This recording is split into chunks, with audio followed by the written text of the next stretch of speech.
친구들 오래간만이에요. 오늘은 말씀 읽어주는 남자 세 번째 시간이에요. 자, 지난 시간에 우리 말씀을 함께 나누고 굉장히 오래간만에 오늘 말씀을 나누었어요.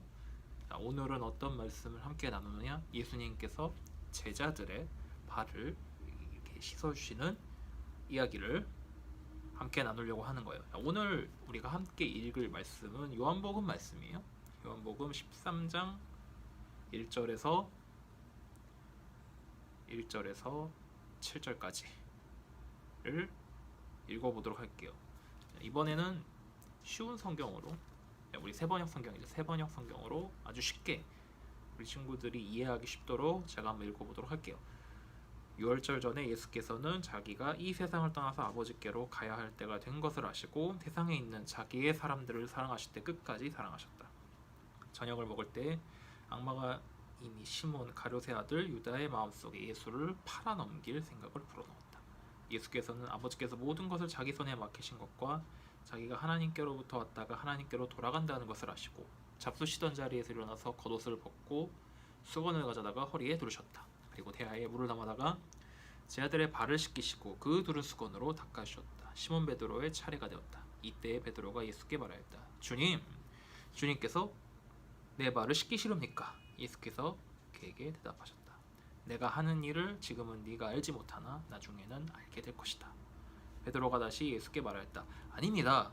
내 발은 절대로 씻기지 못하십니다. 예수께서 그에게 말씀하셨다. 내가 너를 씻기지 아니하면 너는 나와 상관이 없다.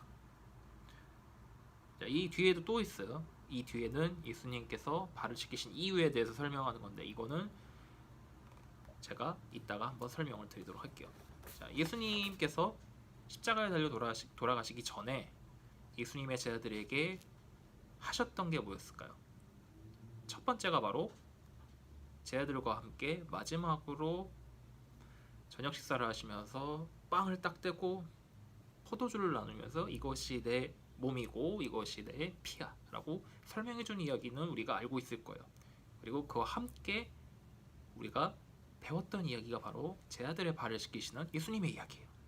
이때 예수님의 제자들은 어떤 모습이었을까요? 이때 예수님의 제자들은 예수님이 왕이 될 줄 알고 예수님이 이 세계를 다스리는 그 세계 최강의 그런 왕이 되실 줄 알고 자기가 어떤 자리를 차지할 때에 대해서 서로 싸우고 있어서 우리 첫 번째 시간에 예수님의 제자 중에서 요한과 야고보의 어머니가 예수님께 간청했던 이야기를 우리가 기억하고 있을 거예요.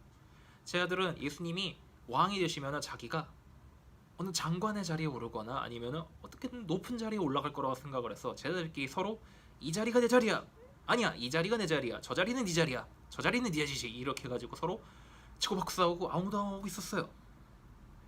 그렇게 제자들은 서로가 예수님 앞에서 서로 싸우고 으르렁대기 시작했었어요. 이때 예수님께서 제자들에게 하셨던 말씀이 뭐였냐면, 그리고 하셨던 가르침이 뭐였냐면 바로 직접 제자들에게 발을 씻기시면서 하신 가르침이셨어요.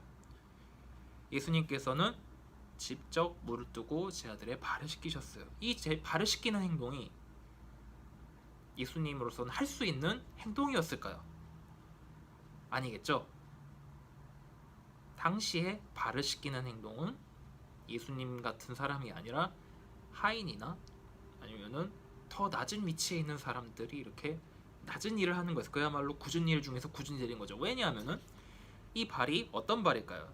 자, 가장 더럽고 냄새나는 부분이잖아요. 우리 신발을 벗으면 냄새가 엄청나죠. 목사님도 신발을 벗으면 냄새가 엄청나요. 특히 운동하고 갔다 오면 냄새가 그렇게 심하더라고요. 그리고 특히나 이제 어디 운동을 하러 갔다거나, 아까 얘기했는 운동을 하러 갔다거나 길게 걸어갔다거나 특히나 사막을 길게 걸어갔다면 어떻게 됐을까요? 신발에 모래가 엄청 들어갔겠죠. 발에도 모래가 엄청 묻었겠죠. 발이 엄청나게 지저분했을 거란 말이에요. 예수님이 있었던 곳은 이스라엘이었어요. 이스라엘은 사막도 많고 바람도 모래바람 이렇게 부는 지역이었을 거란 말이에요. 이때 이스라엘 사람들이 신고 있던 신발은 지금처럼 이렇게 운동화가 아니라 바로 앞뒤가 뚫려있는 샌들이었단 말이에요. 이 샌들을 신고 이스라엘 지역을 걸어가다 보면은 발에 모래가 다닥다닥 다 붙어 있었겠죠. 그런 더러운 발을 예수님께서 직접 물을 떠서 다 시키신 거예요.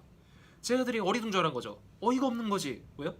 예수님 이 세상의 왕이 되실 분인데 어떻게 하인이나 할 일을 저렇게 하는 거야? 예수님이 왜 그럴까? 어이가 없네. 예수님이 왜 제자들의 발을 씻기셨을까요? 예수님은 가장 높으신 분이고 하나님의 아들이신데 왜 제자들의 발을 먼저 씻기셨을까요? 예수님은 가장 최고로서 그리고 꼭 가장 고결하고 높으신 분으로서 해야 될 일이 무엇인지를 본인 스스로 몸으로 보여주신 거예요. 그것은 바로 가장 낮은 사람이 해야 되는 일을 먼저 하신 것이죠. 그 중에 하나가 제자들의 발을 씻기신 이야기예요. 마지막에 이렇게 제자들 한 명 한 명의 발을 씻겨주시면서 예수님은 제자들에게 물어보셨어요. 얘들아, 내가 너희들의 발을 왜 씻겼는 줄 아니? 제자들은 아무도 이 답을 알지 못했어요. 왜? 아직까지도 어리둥절한 거죠. 모르겠는데 이런 거지. 예수님은 어리둥절해 있는 이런 제자들에게 발을 씻기신 이유에 대해서 설명을 하셨어요. 그것이 뭐냐면은 내가 한 것까지 너희들 이와 같이 하라고 너희들에게 보여준 거야. 즉 누가 큰지 누가 더 힘이 센지 이게 중요한 게 아니라 누가 먼저 섬기려고 하는지 누가 먼저 약한 사람에게 손을 뻗어줄 수 있는지가 중요하단다 얘들아. 이렇게 가르쳐 주시는 거예요. 예수님은 어떤 높은 자리에 올라서 왕이 되려고 이 땅에 오신 것이 아니라 우리와 같이 연약하고 힘없는 사람들을 섬기고 돌봐주고 사랑하기 위해서 이 땅에 오셨다는 것을 예수님이 이 행동을 통해 설명해 주신 거예요. 그 중에 한 명이 제자들이잖아요. 예수님은 마침내 그것을 행동으로 보여주셨고 그리고 그 후에 십자가에 달려 돌아가심으로써 그것을 완성하셨단 말이죠. 우리가 예수님의 발을 씻어주는 이야기를 우리가 배우는 이유, 그리고 우리가 예수님이 발을 씻기셨던 것처럼 우리도 가끔씩 내 옆에 있는 친구의 발을 씻어주는 것을 예배 때 하는 경우가 있잖아요. 이거를 왜 할까요? 바로 예수님이 그랬던 것처럼 나도 누군가에게 섬겨주고 누군가를 사랑으로 보듬어줄 수 있겠구나라는 것을 몸으로 보여주기 위해서예요. 자, 이제 오늘 말씀을 통해서 함께 이야기하는 것은 무엇일까요? 예수님이 가장 낮은 곳에 오셔서 우리를 위해서 사랑으로 그 본을 보여주셨던 것처럼 우리도 예수님의 사랑을 가지고 나보다 더 연약하고 나보다 더 어려움에 처한 사람들에게 조금이나마 도움을 줄 수 있는 우리 모두가 되어야 된다는 거죠. 자, 지금 코로나19 때문에 많은 사람들이 힘들어하고 있어요. 특히 저기 내려가면 대구랑 경북 있죠. 이 지역에 있는 우리 많은 이웃들 그리고 많은 친구들, 우리 어린 친구들 굉장히 힘들고 고통스러운 시간을 매일마다 보내고 있어요. 이들을 위해서 기도해 주는 건 당연한 거겠죠. 그리고 조금이나마 이 사람들을 위해서 우리의 고통받는 이웃들을 위해서 조금이나마 도와줄 수 있다면 참 좋겠죠. 그리고 우리 이웃들을 위해서 애쓰는 많은 의료진들이 있어요. 그들을 위해서도 기도해주는 우리 친구들이 되어줬으면 좋겠어요. 그래서 우리 믿는 사람들이 예수님을 사랑하고 예수님을 믿는 우리 친구들이 예수님처럼 나보다 더 약하고 힘든 사람들을 도와줄 수 있는 그런 멋진 친구들이 되었으면 좋겠어요. 오늘은 여기까지 할게요. 안녕.